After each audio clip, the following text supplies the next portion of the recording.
Boy, crazy. Oh my God, Adam. We're freaking back, dude. Boy, crazy is back. It's been too long. I'm excited to be here. Andrew is with us as well. But we are also joined by a very special guest today. Kind of a guy I've been boy crazy about for a while. Chris Fairbanks is here, everyone. Chris Fairbanks. Oh, shucks. Welcome, Chris. A hunk. Thank you. Happy to be here. Skateboarder and a golfer. Something for everyone, right? Yeah, Yeah, I've really spread myself thin lately over all the leisure sports. Yeah, you were mentioning that you bowled a deuce. You bowled a 200 on the other day.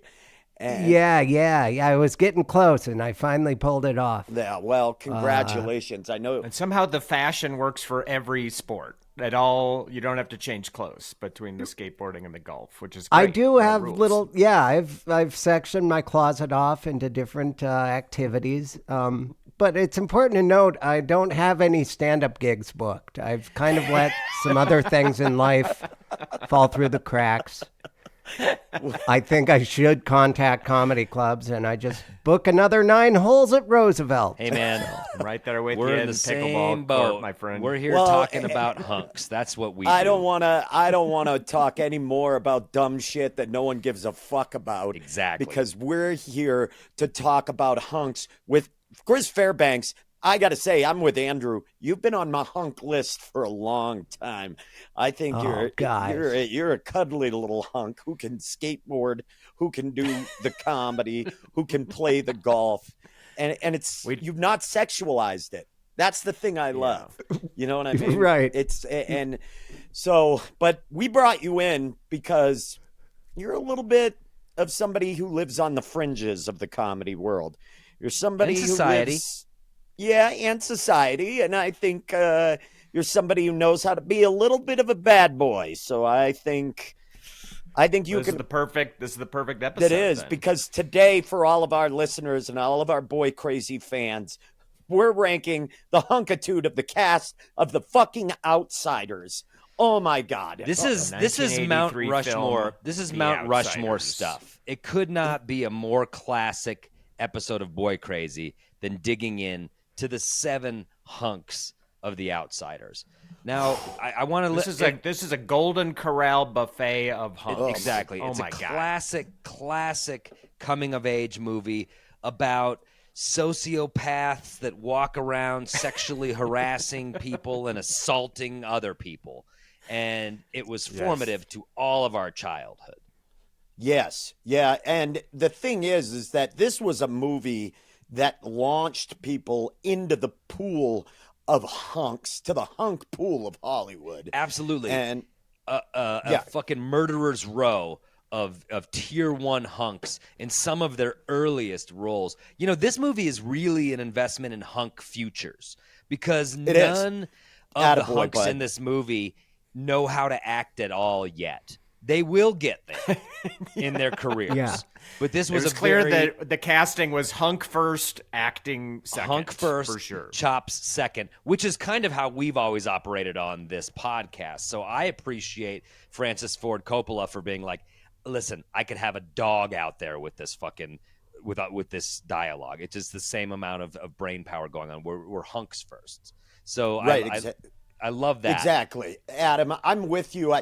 I think what Coppola said, he said, find me all of the best jaws you can find on some kids here. Yep. Bring me nary a rounded jaw in this cast. Yep. A lot of hard angles on the face. I like it. I'd like to go through the cast real quick, but first, Let's recap the movie if people haven't seen it, so they know what we're talking about. But I want to ask, Fairbanks, you've seen The Outsiders, correct?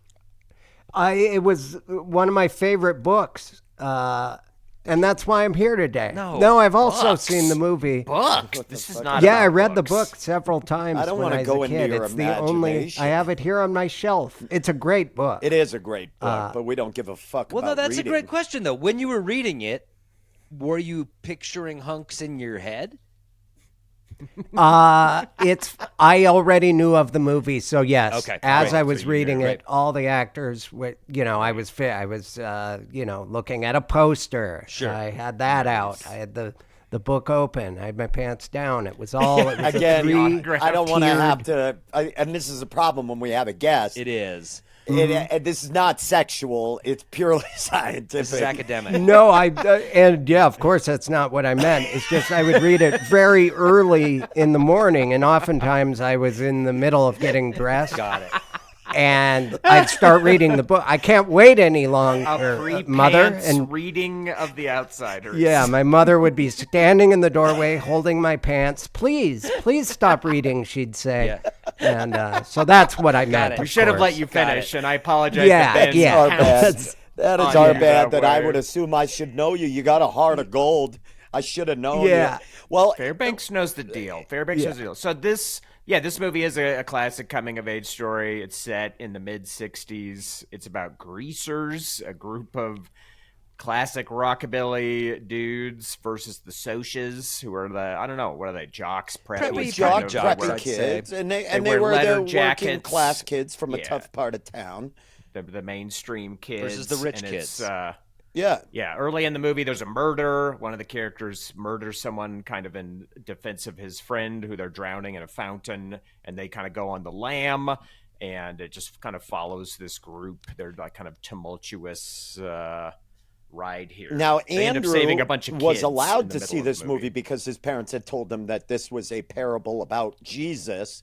And of course, the Christians. That's why he used the word lamb, of course, and there was a lot of things. So that's why Andrew, you've actually seen this movie. Were you able to thaw out your television from the garage, bring it in, and watch it on the old? That's a deep cut for our Grolic Saves the World listeners. You're welcome. On the old Only 10 by 10 choices screen that you were allowed to.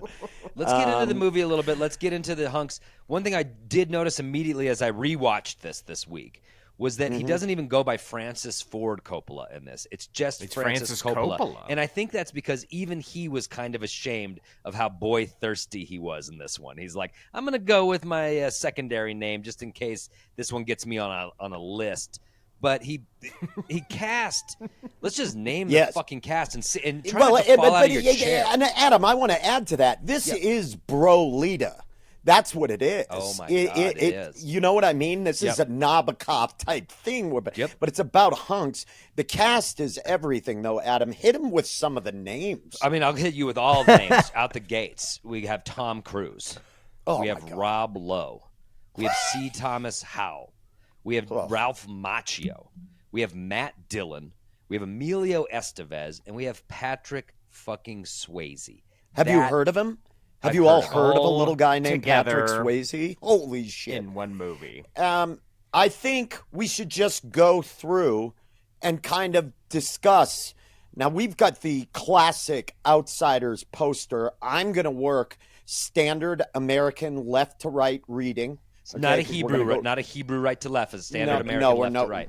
Left to right. And if you're listening to this, go ahead and do a Google image search for The Outsiders. You're going to come across this classic poster. It's all 7 of them standing outside the abandoned church where a bunch of kids almost died. It's a hot spot, and you can see them all here.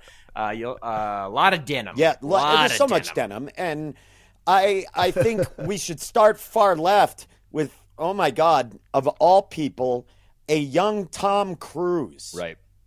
Tom Cruise. Now this is before a Hollywood studio fixed his face. It's before the studio system got Tom Cruise involved plays and fixed his Steve face. Randall. Yeah, I didn't like his name. They all had like Pony Boy and Derry, and There were just other cool 2-bit. Soda Pop. Yeah, and Soda Pop. And then Steve. Steve Randall. He's a real bit character. He like works at a gas station or something. Doesn't have a big presence in the movie. And if this is the only movie you saw him in, you'd be like, that's a goofy ass looking dude. Yeah. Yeah, I think my thing with Tom Cruise in this that I liked about him is that, one, he was a working class guy. This kid who already had a job who could bring home some money, which I think is a hunk quality. It's a hunk attribute, a provider hunk.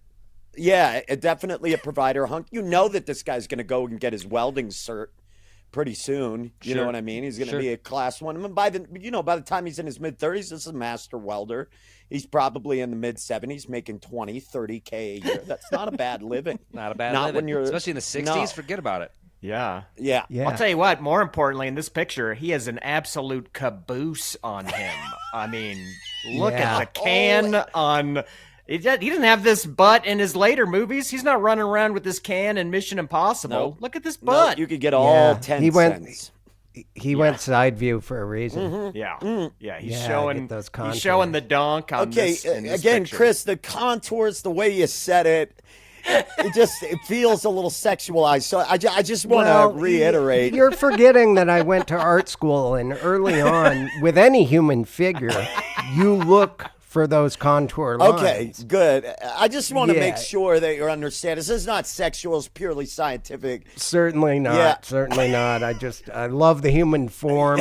And He's actually, right. When a larger person, someone with the more curves, the better. And my penis was You'd say that Tom never Cruise interrupted. is almost Rubenesque in this. Yes.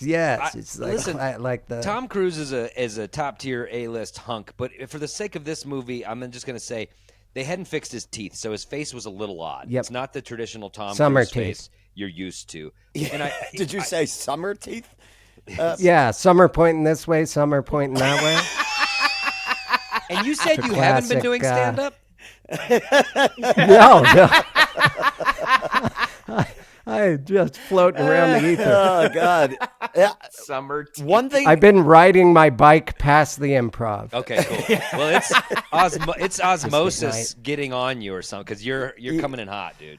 Yeah. Oh, thanks guys. The one thing I do love about Tom Cruise in this role is he has one of my favorite outfits. I love the sleeveless jean jacket. And why don't you bring it back, Ben? If any of us could pull it off, I think it'd be you. Well, it's my side tit that I'm worried about. I'm worried about my side tit. It's showing a little side boob Yeah. to the old Levi's vest. I don't want anybody to see that they're not solid. Your nipples are coming out the side. Yeah, yeah. So Can I say something about Tom Cruise for a minute in this movie? Please do. Listen, I feel like Tom Cruise occupies the same real estate in this film as Emilio Estevez, in that they're very all the characters are very two-dimensional. These guys are one-dimensional. They're just pure greaser id. They want to fight. They want to fuck. They want to eat chocolate cake on the living room floor with their shirts off. They're just kind of like the pure energy of the greasers. And I appreciate that in Tom Cruise in this movie. If he goes really wild in the big rumble scene. He's Tom so Cruise fired gets up real for the rumble. unhinged. You can see that future Tom Cruise. You're like, oh yeah, they're using a lot of Tom Cruise in this fight scene because he is going off. They're not giving him a lot with of every strict real punch. estate. Yeah. Every time he hits someone, he sees the apparition of a space alien float from their body, releasing those what we call emotions. The funny Chris, Emilio Estevez is really funny in this. Yeah. He had jokes. I think people forget that Emilio Estevez. We're jumping ahead. Let's move over to Emilio. Well, let's go to Emilio. We'll jump around in line, I guess. Emilio, at this time, very young Emilio Estevez. He was a comedic actor. He's too big. He was a comedic actor at this time, and my God, he was funny, and I think kind of a hunk. I think he was kind of a hunk in this movie. Maybe it's his personality. Maybe it's the Mickey Mouse, the sleeveless Mickey Mouse shirt. Yeah, which I thought was Mickey shirt. You never see that. No, you never see that. And he made it fucking tough. Which and is I hard. like this. Not just anybody can make a sleeveless Mickey tee tough, but Emilio did pull that off. Now he barely made the cut. You know, it was 3 callbacks because he does have an oval shaped face, less angular. Yes, and so they decided to give him a child's shirt. And I think now you got rid of the creepy shit that felt a little sexualized. And now I think you're starting to find your groove. No, Ben, this is more about child development. It's been an interest of mine for a long time, be it mental and physical. I just want to stop you right there, Chris. I once again, some of the more oval-shaped faces do become angular with adolescence. Yeah, I think Adam mentioned. I think Emilio Estevez's most winning scene. He has a full chocolate cake and a bottle of beer. Yep. And he plops down in front of the TV to watch Mickey Mouse, and he sits down holding the tray. And I was like, wow, great core strength to be able to just sit down holding a tray with a bottle of beer, balancing on it. Yeah, so I think you're right, Andrew. I think this is a guy who'd probably been in the gym before production. He's somebody who knew that he was going to have to own that scene. He was going to have to give something dynamic and memorable. And we already talked about Emilio Estevez during the Young Guns episode. And this is Emilio not long before Young Guns. This is pretty close to that time frame. He's not super hunky in this for me. I think his hair is disgusting. I like it. There. I like the Lyle. His hair is just kind of piled in a crash in the middle of his head. I love the Lyle Lovett. I'm into down. it. It's almost Danzig-y. It's almost Lyle Lovett. I like it. Adam, what were you going to say that's more educated than Andrew's opinion? That there is the same feral energy that we see in Emilio Estevez in Young Guns. I feel like he was, in this time in his career, he was occupying this sort of wild man role. He's also excited for the Rumble. He also wants to see some fucking blood tonight. You know what I mean? But he does have a bit more to do than Tom Cruise because he does go and visit Ponyboy in the hospital. He is showing another softer side of himself. So he's straddling the line of like hardcore greaser. But I think you're being hard on Tom. Tom had to work a double at the gas station that day, or he would have gone in. And I think that you're forgetting that Tom is a working class guy. I think Francis C. said if I put this fucking toothy kid in another scene, he's gonna blow it. He's almost fucking up every scene he's doing. He's like, look, this guy's not gonna be a star. I'm not gonna waste any more real estate on this Tom Cruise guy. Let's just. I like Emilio Estevez in this. I don't think he is an apex hunk. No, he's back at all when it comes to the outsiders. Back in the pack, for sure. But I think personality-wise, he's somebody that I really like. He's got a lot of heart. He's a little bit of a wild man. The show isn't called Personality Crazy, you dumb fuck. Oh, here we go again. Look at that. Look at that. The Chihuahua nibbles. Let's move on to another actor before we get stuck in the weeds of this. I can't. Okay, let's move down the line, though, as we were going left to right. We got Rob Lowe. Soda Pop. Arguably the best nickname in the movie. And I would argue a top 3 hunk in his this name film. Actually is Soda Pop in the movie. His nickname is Soda. Right. In a weird twist. Soda Pop Curtis. It's Soda Pop on his birth certificate. Yes. And he is brothers with the C. Thomas Howell character and the Patrick Swayze character. Those 3 are supposed to be brothers in this movie, correct? That's right. Very small presence in the movie. They're being raised by Derry. The grade A hunk. Yes. And he's the only other guy with a job, and he actually has his boiler's license. I don't know if you guys... Does he really? I did not know that. Yeah. Wow. Yeah, I went into this movie with an older sister, 6 years older than me, so she already was well-versed in the Brat Pack, which this is kind of the first movie that assembles a lot of the Brat Pack. The seed of the Brat Pack. Yeah, I think when I first saw The Outsiders, St. Elmo's Fire was already out, so I knew that Rob Lowe, he played saxophone, he wore a headband that I wish I could get away with, just style-wise. God, I admired the guy in a non-sexual way. Thank you. It's so prescient that you bring up the style of this because all these guys are hardcore denim. All these guys are sort of rockabilly, like Ben was saying earlier, Andrew was saying earlier. But Rob Lowe is a softer greaser. He'll wear a flannel that appears to be clean. if he deigns to wear a shirt at all, which is like, thank you, your choice, Rob. I'm cool either way, bud. Do you see, though, pause real quick, Chris, do you see how when Adam says that, it doesn't feel as gross? And so if you were to say it, there's something about the tone of your voice. I think that's I what know, it is. and I recognize it, and also I'm willing to admit I'm here to learn. Yeah. Well, thank you for that, because it's not every guest that is as big as you are. Most guests get sort of confrontational when we back them into a corner and lash out a little bit. No, you really I understand the spirit of this. Just now that we have them all here together, though, just let's do a quick roll call of the gams on everyone. No, it's weird that Rob Lowe has the legs of a 12-year-old child. Look at that. Look at those little getaway sticks. Yeah. He's a stick in this picture. Those are two uncooked pieces of spaghetti propping that boy up. And I do, though. I like the little hint of white socks with the black shoes and the high water jeans. I think that that's a classic rock and roll kind of look. I like Rob Lowe, and he looks like a Levi's model in this picture. I'm gonna say this is a top 3 fucking hunk. Couldn't agree more. I think the voting will probably reflect that. We will see. I will say this.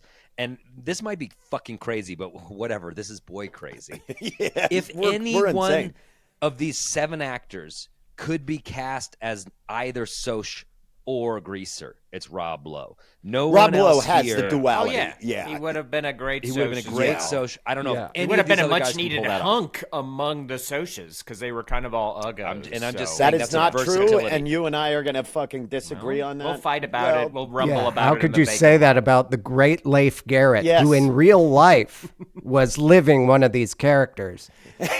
He was walking out in the streets. Leif was. He was in Teen Beat magazine, framed in a heart. Yeah. And thank you. Cut to him on World's Dumbest and True TV, where he would have to take breaks while I was directing to smoke from tinfoil in his car. He had burns on his nose. That's just some of the behind the scenes. What a nice guy, though. He brought a coffee in. Every one of these guys who see Thomas Howell, Leif Garrett, Rob Macchio, all those are the nice guys. Yeah. Emilio Estevez disappeared because he's nice. These other, all the other guys that had a huge career, unshakable pricks. Yes. Yeah. Isn't that curious? That is. That's how this city works. Industry works. Yeah. And I think, but let's get back to the boys and get back to If we got bogged down, I just want to say Leif Garrett is gorgeous. If we got bogged down in insider Hollywood culture, guys, we would never put out an episode. This is about the aesthetics. This is about the boys. Okay. It's not about their careers. It's not here about to learn drama. It's none of that. I'm here to learn. It's a different format for a podcast, and I understand. But gosh, you're almost there, and I want you to know you're so close. See Thomas Howell, Ben. What do you have to say about him? See how happy I get when this kid comes across the screen, because I tell you what, this is not a C. He should be A+ Thomas Howell, because this is a guy that's another top 3 for me. Ben, when you make sense, you make a lot of sense. I watched him traipse across the screen. I says to myself, is this a fucking Jimmy Dean? Is this James Dean on my screen right now? Who's this young heartthrob? Is it Jimmy Dean? I says that to myself. That's my boy right there. Fairbanks. Adam has always been my boy. Andrew, not so much, but Adam has always been my boy because he comes in and he sees the angles, and that's it. You know. What do you think, Fairbanks? What do you think of C. Thomas Howell in this? Tell me what your thoughts are on this. I've always been a fan of, since Soul Man, the movie that could never be made ever again. Andrew was texting about that today. Tell people what Soul Man's about. Google the movie Soul Man. Yeah, give us the quick synopsis of the movie Soul Man. You'd like it from me? Yeah. Okay. Yeah. In order to get I believe a college scholarship, C. Thomas Howell overdoses on tanning pills, causing his skin to make him appear to be African American. thereby giving him this academic scholarship. And then he learns a little bit about the black culture in the process, and we all become better people for watching this horrid movie. Overdoses on tanning pills. Yep. Yeah, Science I believe that could that's how only he did happen it. in the 80s. Yeah, it's the only way. That was the last good way to do blackface. That movie. Wow. I forgot that movie existed until I was watching. I The can't Outsiders. believe it existed. And I was like, where have I seen this guy in before? Yeah. I don't think he rebounded so well after Soul Man. But that certainly is not what we're He is the shining star here. I mean, he's Pony Boy Curtis. Yes. He's arguably And the main famously- character of the movie. Famously, he's one of the nicest people. That's what you hear. He didn't claw his way to the top like these other monsters. Well, what I like about him physically in this movie is non-traditionally non-traditional hunk. Is more of an interesting face than a hunky face. Yet it veers into hunky, and he was able to pull off blonde hunk and brunette hunk in this. Yeah. Thank you. I would say blonde C. Thomas Howell is a straight up. That's a hunk. That's a classic hunk right when there. When they first dyed his hair to disguise his identity, I thought, oh no, what'd you do with my little hunk boy?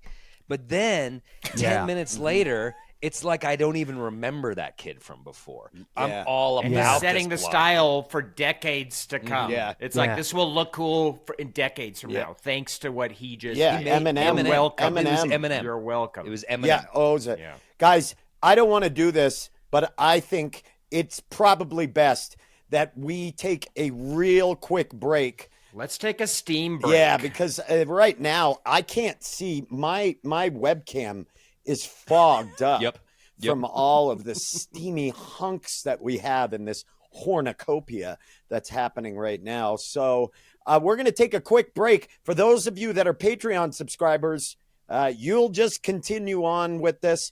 You'll get us talking about Macchio. You'll get us talking about Matt Dillon. You'll get us talking about Patrick Swayze. We're going to get into that. And then crowning a king hunk. You'll get all of that. For those of you that are just listening on the regular feed, we're going to stop it here. If you want to finish and hear the rest of it, please check out our Patreon page, patreon.com/Grolic Saves. As always, it is down there in the show notes. That's the best way you can support this podcast. And we'll be back next Tuesday with a brand new episode of the Grolic Saves the World podcast. Don't you fear, but in the meantime, stay boy crazy, y'all. We're just a trio of guys. We like to rate them hunks from 1 to 10. We're just a trio of guys. Once again, this really isn't all that